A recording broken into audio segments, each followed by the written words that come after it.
السلام علیکم ورحمۃ اللہ وبرکاتہ۔ الحمد للہ رب العالمین والصلاة والسلام علی اشرف الانبیاء والمرسلین، اما بعد۔ اعوذ باللہ من الشیطان الرجیم۔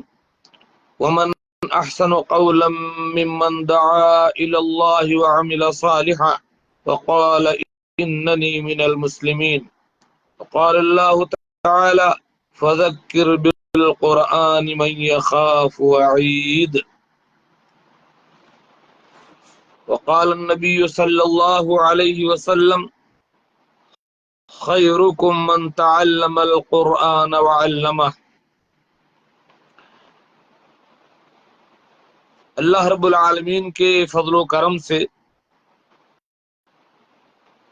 قرآن کریم کے بہت سارے حقوق جہاں ہمارے اوپر ہیں، ان میں سے میں 4 حقوق کا تذکرہ اپنے پچھلے دروس میں کر چکا ہوں۔ آج میں قرآن کریم کا 5واں حق آپ کے سامنے ذکر کرنا چاہتا ہوں۔ بطور تذکیر پچھلے 4 حقوق کو میں ذکر کر دیتا ہوں۔ قرآن کریم کا پہلا حق ہمارے اوپر یہ ہے کہ ہم اسے اللہ رب العالمین کی بھیجی ہوئی آخری کتاب اور اپنے لیے دستور تسلیم کرتے ہوئے ایک ایک حرف کی تصدیق تائید کریں اور اس کتاب کو سچا جانیں، ذرہ برابر بھی اس میں شک اور شبہ نہ سمجھیں۔ ایک بات، قرآن پاک کا دوسرا حق ہمارے اوپر یہ ہے کہ ہم اسے زیادہ سے زیادہ اس کی تلاوت کریں۔ قرآن پاک کی تلاوت عبادت ہے۔ صبح و شام، رات میں، دن میں، جب بھی موقع ملے قرآن پاک کی آیات کی تلاوت کریں۔ یہ قرآن کریم کا ہمارے اوپر حق ہے۔ تیسرا حق قرآن کریم کا میں نے ذکر کیا کہ جب ہم قرآن کریم کو پڑھیں تو اس پر غور و فکر کریں، تدبر کریں، تأمل کریں، اس کے معانی اور مفاہیم کو سمجھیں، یہ جاننے کی کوشش کریں کہ اللہ رب العالمین اس قرآن کریم میں دنیا والوں کو کیا پیغام دیتا ہے، ہم سے کیا مطالبہ کرتا ہے، ہمیں کن چیزوں کا حکم دیتا ہے، کن کاموں سے روکتا ہے، ہمارے لیے دنیا اور آخرت میں کیا کرنے میں بھلائی ہے، کیا برائی ہے۔ ان تمام باتوں پر ہم غور و فکر کریں، تدبر کریں۔ یہ قرآن پاک کا تیسرا حق۔ قرآن پاک کا چوتھا حق ہمارے اوپر یہ ہے کہ جب ہم قرآن پر ایمان لے آئے، ہم نے قرآن کریم کو پڑھا، حفظ کیا، اس کے معانی اور مفاہیم کو سمجھا، تو اب چوتھا حق ہمارے اوپر یہ ہے کہ ہم اس پر عمل کریں۔ جو حکم اللہ رب العالمین نے ہمیں دیا ہم اس کو بجا لائیں، جن چیزوں سے منع کیا ان سے رک جائیں، چاہے وہ واجبی امور ہوں، چاہے وہ استحبابی امور ہوں۔ ان قرآن پاک میں جو بھی اللہ رب العالمین کا پیغام ہے ہم اس پر عمل کریں۔ یہ قرآن پاک کا چوتھا حق ہے، اور اسی کی طرف بین توجہ ہماری ہونی چاہیے۔ قرآن کریم نے بار بار الذین آمنوا وعملوا الصالحات، الذین آمنوا وعملوا الصالحات، یعنی ایمان کا فائدہ تب تک نہیں جب تک آپ عمل صالح نہیں کریں گے۔ بار بار جہاں اہل ایمان کا، جنت والوں کا، بھلے لوگوں کا تذکرہ ہے، وہاں الذین آمنوا وعملوا الصالحات، جو لوگ ایمان لائے اور عمل صالح کیے۔ تو قرآن پاک کا چوتھا حق ہماری پر یہ ہے کہ ہم قرآن کریم کی تعلیمات پر عمل کریں۔ آج میں آپ کے سامنے قرآن کریم کا 5واں حق ذکر کرنا چاہتا ہوں۔ وہ کیا ہے؟ قرآن کی تعلیم دوسروں کو دینا۔ اب تک ہم اس پر ایمان رکھے، ہم نے اسے پڑھا، ہم نے اسے سمجھا، اس پر عمل کیا۔ اب 5ویں ڈیوٹی ہماری یہ ہے کہ اس قرآن کریم کی تعلیم ہم دوسروں کو دیں، اس کی تبلیغ ہم دوسروں کو کریں، اللہ کا یہ پیغام ہم دوسروں تک پہنچائیں۔ اس قرآن کریم کے ذریعے ہم دوسروں کی اصلاح کریں، برائیوں کو مٹائیں، بھلائیاں پھیلائیں۔ اس قرآن پاک کے ذریعے اللہ رب العالمین کی طرف بلائیں، شیطان کے دعوت سے روکیں، اس قرآن کریم کی تبلیغ کے ذریعے۔ اور اس سے بہترین بات دنیا میں کچھ نہیں ہے۔ اللہ رب العالمین نے فرمایا وَمَنْ أَحْسَنُ قَوْلًا مِّمَّنْ دَعَا إِلَى اللَّهِ، اور اس شخص سے بہتر اور اچھی بات اور کس کی ہو سکتی ہے جو اللہ کی طرف لوگوں کو بلائے، اللہ کی طرف دعوت دے، وَعَمِلَ صَالِحًا، اور خود بھی نیک عمل کرے، وَقَالَ إِنَّنِي مِنَ الْمُسْلِمِينَ، اور کہے کہ میں فرما برداروں میں سے ہوں، اپنے آپ کو اللہ رب العالمین کو کے سامنے سپرد کرنے والوں میں سے ہوں۔ تو یہ قرآن کریم کا پانچواں حق یہ ہے کہ ہم اس کی طرف لوگوں کو بلائیں، اس کی تعلیم کو عام کریں۔ اللہ تعالیٰ فرماتا ہے فَذَكِّرْ بِالْقُرْآنِ مَنْ يَخَافُ وَعِيدٍ، اس قرآن کریم کے ذریعے آپ لوگوں کو نصیحت کیجئے، تذکیر کیجئے، جو وعید سے ڈرنے والے ہیں ان کو ڈرائیے، جو نہیں ڈریں گے وہ اپنا نقصان اٹھائیں گے۔ اللہ تعالیٰ فرماتا ہے نا سورہ تبارک العظیم میں اذا القوا فيها الم یاتکم نذیر سألہم خزنتها الم یاتکم نذیر، جب جہنمی جہنم میں جائیں گے تو ان سے جہنم کا دروغہ سوال کرے گا کہ کیا تمہارے پاس کوئی ڈرانے والا نہیں آیا تھا؟ تو کہیں گے ڈرانے والے آئے تھے لیکن ہم نے جھٹلا دیا۔ تو اسی کا ذکر ہے فذکر بالقرآن من یخاف وعید، اس قرآن کریم کے ذریعے ڈرائیے، تذکیر کیجئے، نصیحت کیجئے جو اللہ سے ڈرنے والے ہیں، جو وعید سے ڈرتے ہیں۔ اور اللہ کے نبی صلی اللہ علیہ وسلم کی ایک حدیث میں نے پڑھی اس قرآن کریم کی تعلیم و تبلیغ کے سلسلے میں، جو کہ اس قرآن پاک کا پانچواں حق ہے، کیا ہے؟ خیرکم من تعلم القرآن وعلمہ، تم میں کا بہترین وہ ہے جو قرآن سیکھے، پڑھے اور دوسروں کو اس کی تعلیم دے۔ آپ اندازہ کریں کتنا بڑا اجر ہے، ایک حرف قرآن پڑھنے پر 10 نیکی ملتی ہے۔ اللہ کے نبی صلی اللہ علیہ وسلم نے فرمایا لا اقول الف لام میم حرف بل الف حرف و لام حرف و میم حرف، میں نہیں کہتا کہ الف لام میم ایک حرف ہے، نہیں، الف ایک حرف ہے، لام دوسرا حرف ہے، میم تیسرا حرف، ہر حرف پر ایک نیکی اور ہر نیکی 10 نیکی کے برابر، تو الف لام میم 30 نیکیوں کے برابر۔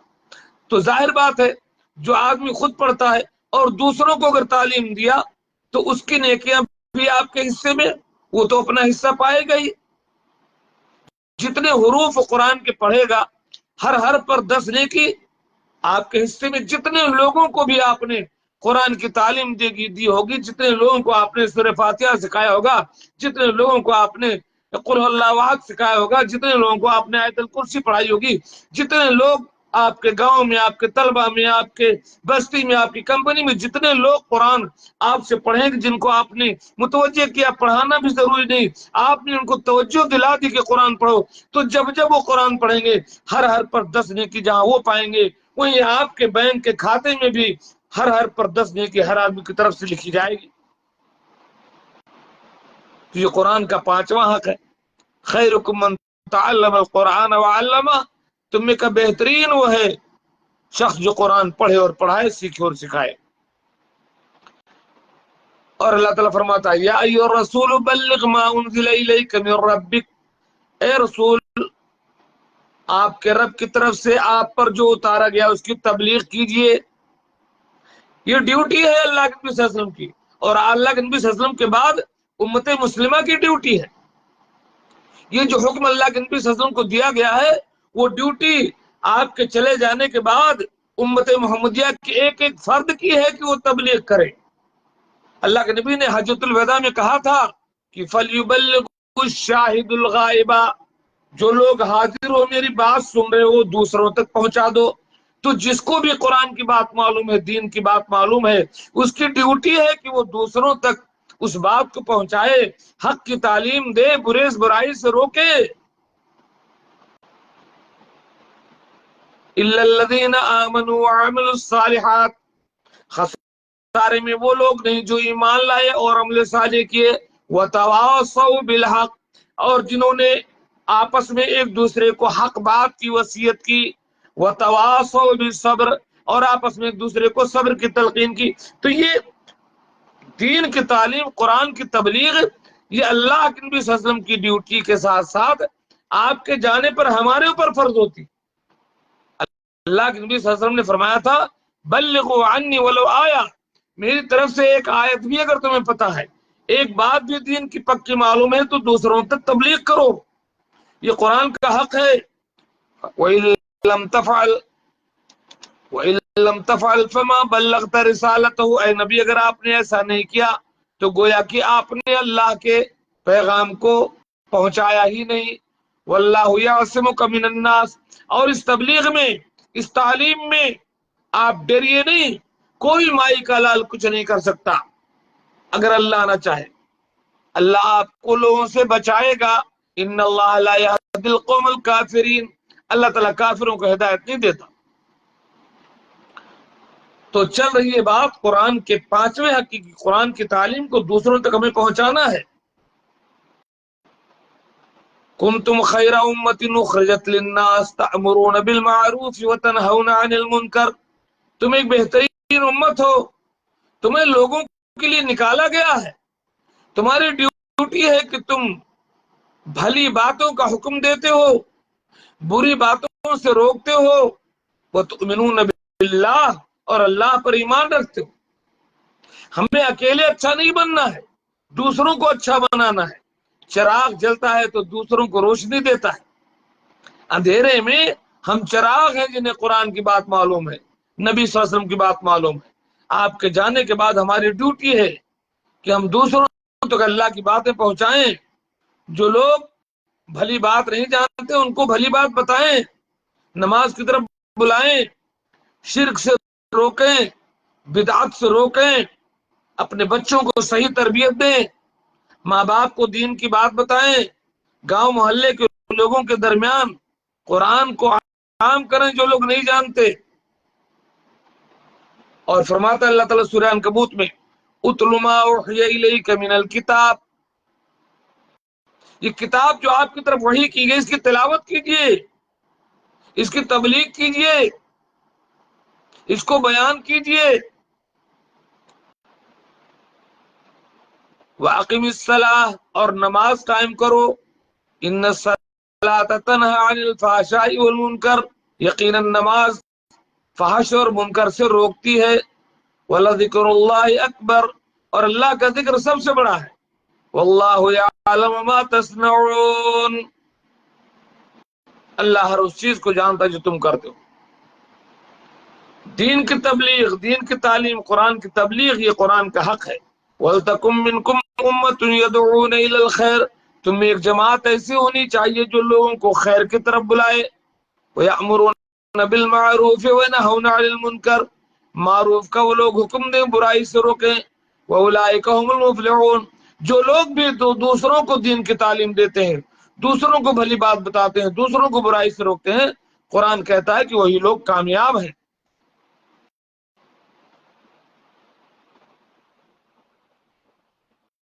صحیح مسلم کی روایت ہے، اللہ کے نبی صلی اللہ علیہ وسلم نے فرمایا من دل علی خیر فلہ مثل اجر فاعلہ، جو شخص کسی کو بھلی بات بتاتا ہے، بھلائی کا راستہ دکھاتا ہے، تو اسے اس بھلائی کرنے والے کی طرح اجر ملتا ہے.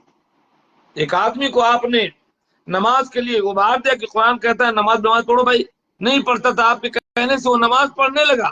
اب زندگی بھر وہ جتنی نمازیں پڑھے گا وہ اسے تو اس کا اجر ملے گا ہی، اور اتنا ہی اجر آپ کو بھی ملے گا جتنا اس سے ملا ہے، اور اس کے اجر میں کوئی کمی نہیں کی جائے. من دل علی خیر فلہ مثل اجر فاعل، کتنا بڑا مقام ہے قرآن کی تبلیغ کا، کتنی بڑی فضیلت ہے قرآن کی تعلیم کی، کہ آپ دوسروں کو ایک بات بتا دیں، زندگی بھر وہ جو کام کرتا رہے گا اس کا ثواب آپ کو پہنچتا رہے گا. اور اگر آپ نے لوگوں کو بھلی بات کا حکم نہیں دیا، قرآن کی تعلیم کو عام نہیں کیا، برائی سے نہیں روکا، تو آپ مجرم ہیں، آپ پر عذاب آ سکتا ہے، کیونکہ آپ نے قرآن کا یہ حق نہیں ادا کیا. آپ اکیلے نماز میں جا رہے ہیں، اکیلے آپ توحید پرست ہیں، آپ کے سامنے لوگ نماز سے دور ہیں، آپ کے سامنے لوگ شرک و بدعت کرتے ہیں، آپ کو دین کا علم ہے، قرآن کا علم ہے، لیکن آپ اپنی جان اکیلے بچانا چاہتے ہیں تو آپ اپنی جان اکیلے نہیں بچا سکتے. گیہوں کے ساتھ گھن بھی پیسا جائے گا، اگر اللہ کا عذاب آ جائے گا تو آپ بھی نہیں بچیں گے. بنو اسرائیل میں جو لوگ غلطی کر رہے تھے اور سنیچر کو مچھلیاں پکڑ رہے تھے، جس سے اللہ رب العالمین نے امتحاناً ان کو منع کیا تھا، تو ایک تو وہ لوگ تھے جو غلطی کر رہے تھے، دوسرے وہ لوگ تھے جو انہیں اس غلطی سے منع کرتے تھے کہ ایسا نہ کرو، تیسرے وہ تھے کہ بھائی ہم غلطی نہیں کرتے، ہمیں کیا مطلب کوئی کیا کرتا ہے، اپنا ٹھیک رہو. تو جب اللہ کا عذاب آیا تو جو غلطی کر رہے تھے وہ بھی پکڑے گئے اور جنہوں نے منع نہیں کیا تھا وہ بھی پکڑے گئے. بچے صرف وہ لوگ جو دین کی تبلیغ کر رہے تھے. تو تبلیغ فرض ہے، قرآن کا یہ 5واں حق ہے، اس کی تبلیغ کرو. اللہ تعالیٰ فرماتا ہے، اللہ کے نبی صلی اللہ علیہ وسلم نے فرمایا، مسند احمد کی صحیح حدیث ہے، ان الناس اذا رأوا المنکر فلم یغیروه، جب لوگ برائی کو دیکھتے ہوئے اس پر نکیر نہیں کریں گے، اسے منع نہیں کریں گے، اوشک ان یعمہم اللہ بعقابہ، تو قریب ہے کہ اللہ رب العالمین کا عذاب ان کو پکڑ لے. یعنی مجرم کے ساتھ ساتھ وہ عمومی عذاب ان کو بھی پکڑ لے جنہوں نے منع نہیں کیا. اسی لیے اللہ کے نبی صلی اللہ علیہ وسلم نے فرمایا، من رأى منکم منکرا فلیغیرہ بیدہ، تم میں کا جو کوئی کہیں کوئی برائی اور منکر دیکھے، اگر اس کی طاقت ہے، اس کی پہنچ ہے، اس کا اثر ہے تو اپنے ہاتھ سے روکے، کام نہیں ہونا چاہیے. جہاں اس کی پہنچ ہے، اپنے گھر میں خصوصاً یا بادشاہ وقت. وَإِن لَّمْ يَسْتَطِعْ فَبِلِسَانِهِ، اگر اتنی طاقت نہیں ہے، اتنی پاور اس کو نہیں ہے تو برائی کو زبان سے روکے. کہہ دو بھائی کہ نماز پڑھو، کہہ دو کہ داڑھی رکھو، کہہ دو کہ شرک نہ کرو، کہہ دو کہ یہ بدعت ہے، کہہ دو کہ جھوٹ نہ بولو، کہہ دو کہ اپنے بھائی کو بے عزت نہ کرو، کہہ دو کہ ظلم نہ کرو. وَإِن لَّمْ يَسْتَطِعْ فَبِقَلْبِهِ، اور اگر زبان سے بھی نہیں منع کر سکتے، آپ اتنے کمزور ہیں تو دل میں برا جان ہے، اور ایسے لوگوں کے ساتھ نہ اٹھے بیٹھے، وہاں سے اٹھ کے چلے جائیں، سامنے والے کو پتہ چلے گا کہ شاید ہم سے کوئی غلطی ہوئی.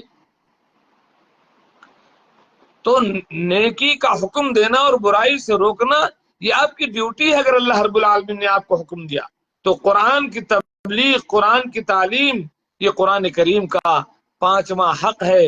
ومن احسن قولا ممن دعا الى اللہ وعمل صالحا وقال اننی من المسلمین، اس شخص سے بہتر، اچھی اور حسین بات کس کی ہو سکتی ہے جو اللہ کی طرف بلائے اور خود بھی نیک عمل کرے اور کہے کہ میں فرما برداروں میں سے.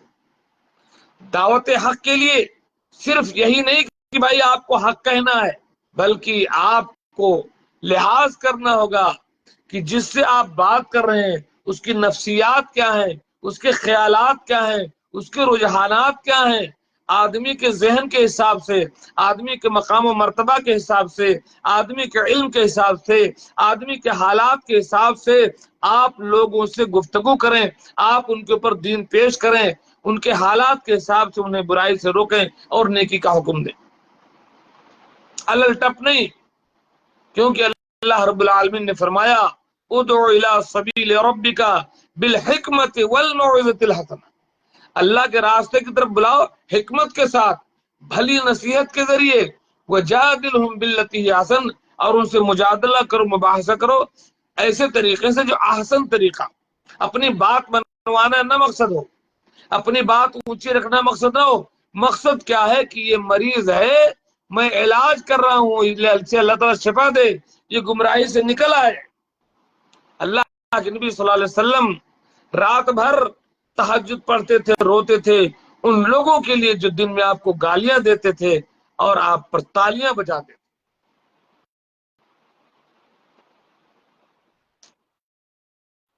تو حکمت کے ساتھ اس دنیا میں ہمیں ایک سادہ سی مثال نظر آتی ہے. ایک کسان فصل اگانے کے لیے صرف بیج کو نہیں دیکھتا کہ بیج اچھا لانا چاہیے اور بیج جو ہے مضبوط ہونا چاہیے، بلکہ کسان یہ بھی دیکھتا ہے کہ جس زمین پر وہ بیج بونا ہے وہ زمین ہم نے صحیح طور پر تیار کی کہ نہیں، اس زمین میں یہ بیج اگے گی کہ نہیں، اس بیج کو اس زمین میں اگانے کے لیے اس زمین کی ہمیں اصلاح کرنی پڑے گی، اسے جوتنا پڑے گا، اس کی کھدائی کرنی پڑے گی، اس میں کھاد ڈال کرنا پڑے گا، اس کے جو ہے کیڑے نکالنے پڑے گا، اس میں سے گھاس نکالنا پڑے گا، تب جا کر کے یہ بیج ڈالنا ہے۔ ایسے ہی جس شخص سے آپ بات کرنا ہے پہلے اس کے حالات دیکھ لیں، اس کو ٹٹول لیں، اندازہ کر لیں، اس کے بعد اس کے حساب سے آپ گفتگو کریں تاکہ وہ آپ کی بات کو قبول کر سکے۔ اپنی بات نرمی کے ساتھ رکھنا، جنت جہنم دونوں کا ذکر کرنا، ایسا نہ ہو کہ صرف آپ جہنم ہی کا ذکر کرتے جائیں، یہ شرک ہے، یہ بدعت ہے، یہ حرام ہے، تم جہنم میں جاؤ گے، ایسا یعنی پورا ڈرانے والی ہی بات نہ ہو کہ آدمی اللہ کی رحمت سے نا امید ہو کر کے دین سے بیزار ہو جائے۔ اور صرف یہی نہ ہو کہ جب دیکھو جب فضائل اعمال ہی چل رہے ہیں، جنت جنت جنت گویا کہ جنت فری ہے، ایسا نہیں، بلکہ دونوں چیز کا ذکر کرو، کچھ اچھی اچھی باتوں کا ذکر کرو کہ ان پر جنت ہے، اللہ کی مغفرت کا ذکر کرو، اللہ کی رحمت کا ذکر کرو کہ ان کام سے اللہ تعالیٰ خوش ہوتا ہے، جنت کے راستے ہی ہے۔ پھر جہنم کا بھی ذکر کرو کہ اگر جرم کرو گے تو ایسا ہوگا۔ اللہ تعالیٰ فرماتا ہے کہ وہ لوگ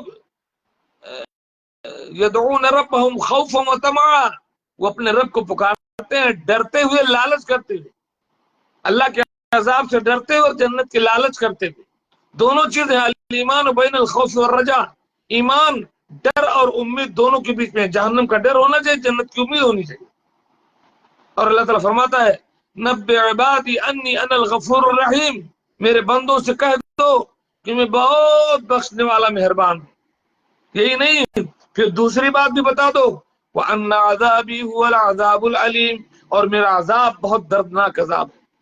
تو یہ حکمت کا تقاضا ہے، قرآن کی دعوت، قرآن کی تعلیم کا، تبلیغ کا طریقہ ہے کہ دونوں باتیں وقتاً فوقتاً پیش کی جائیں۔ اللہ کے نبی صلی اللہ علیہ وسلم نے فرمایا کہ یسروا ولا تعسروا، آسانی پیدا کرو سختی نہ کرو، بشروا ولا تنفروا، خوشخبری دو نفرت نہ پھیلاؤ۔ انسانی فطرت سہل پسند ہے، آسانی کی طرف اس کا جھکاؤ زیادہ ہے، اس لیے دعوت و تبلیغ میں انسان کے اس فطرتی رجحان کا خیال رکھنا بہت ضروری ہے۔ جب ہم گفتگو کریں تو سامنے والے کی غیرت کو بھڑکانے سے بچیں، کسی ایسے گفتگو میں نہ داخل ہو قرآن آیات کے ذریعے جس سے وہ بھڑک جائے۔ غیرت بھڑکانا مقصد نہیں ہے، بلکہ اس راستے سے داخل ہو جہاں سے اس کے اندر نرمی ہے۔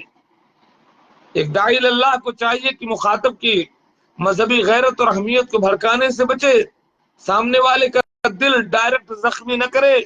اللہ تعالیٰ نے سورہ انعام میں فرمایا وَلَا تَسُبُّوا الَّذِينَ يَدْعُونَ مِن دُونِ اللَّهِ فَيَسُبُّوا اللَّهَ عَدْوًا بِغَيْرِ عِلْمٍ، تم ان کو گالیاں نہ دو جن کو وہ اللہ کے سوا پکارتے ہیں، ورنہ وہ دشمنی کرتے ہوئے بغیر علم کے اللہ کو گالیاں دیں گے۔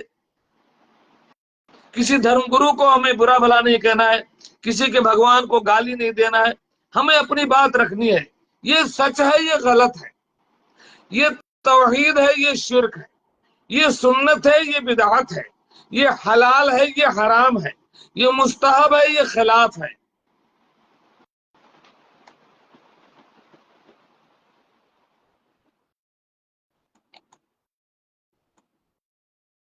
کیونکہ ہدایت ہمارے ہاتھ میں نہیں ہے۔ اللہ تعالیٰ نے فرمایا انک لا تہدی من احببت ولکن اللہ یہدی من یشاء، آپ جسے چاہتے ہیں ہدایت نہیں دے سکتے۔ وما علینا الا البلاغ المبین، ہماری ڈیوٹی ہے کہ واضح طور پر اللہ کی بات پہنچا دیں۔ ولکن اللہ یہدی من یشاء، اللہ جسے چاہے ہدایت دے۔ اللہ تعالیٰ نے نہیں چاہا تو اللہ کے نبی دعوت و تبلیغ کرتے ہوئے آپ کی دعوت سے آپ کے سگے چچا، اتنے مہربان چچا مسلمان نہیں ہو پائے۔ اللہ نے نہیں چاہا تو ابراہیم علیہ السلام کے والد آزر مسلمان نہیں ہوئے۔ اللہ نے نہیں چاہا تو نوح کی بیوی، لوط کی بیوی، دونوں انبیاء کی بیوی مسلمان نہیں ہوئی۔ لیکن اللہ نے جب چاہا تو فرعون جیسے جابر و ظالم کی بیوی آسیہ مسلمان ہوتی۔ اللہ نے جب چاہا تو حضرت عمر جیسے سخت آگ میں مسلمان ہوتے ہیں، حبش کے بلال مسلمان ہوتے ہیں، فارس کے سلمان مسلمان ہوتے ہیں۔ اللہ رب العالمین کے دین کی طرف دعوت دو حکمت اور معزت کے ساتھ۔ قل یا عبادی الذین اسرفوا علی انفسہم لا تقنطوا من رحمت اللہ، آپ کہہ دیجئے کہ میرے بندو جو گناہ کر کے اپنے آپ پر ظلم کر چکے ہو، اللہ کی رحمت سے نہ مایوس نہ ہو۔ ان اللہ یغفر الذنوب جميعا، اللہ تعالیٰ جس دن توبہ کرو گے آپ کے سارے گناہوں کو بخش دے گا۔ اس انداز سے نصیحت کیجئے کہ لوگ گناہ سے پلٹ آئیں، خالی ڈرا ڈرا کر انہیں جہنمی نہ بناؤ۔ اولئک یبدل اللہ سیئاتہم حسنات، جو لوگ اپنے گناہوں سے توبہ کر لیں گے اللہ ان کی برائیوں کو نیکیوں میں بدل دے گا۔ اس طرح کے قرآن آیات سے ہم واعظ کریں۔ یا ایھا الناس اعبدوا ربکم الذی خلقکم والذین من قبلکم، اے لوگو اپنے اس رب کی عبادت کرو جس نے تمہیں پیدا کیا، تم سے پہلوں کو پیدا کیا۔ تو اس طریقے سے یہ قرآن کریم کا 5واں حق ہے کہ ہم قرآن کی تعلیم دوسروں کو دیں، اس کی تبلیغ کریں حکمت اور معزت کے ساتھ۔ اللہ تعالی ہمیں اس کی توفیق دے، قرآن پر ایمان کی، تدبر کی، عمل کی، اور اس کی طرف دوسروں کو بلانے کی اللہ تعالی ہمیں توفیق دے۔ آمین۔ السلام علیکم ورحمۃ اللہ۔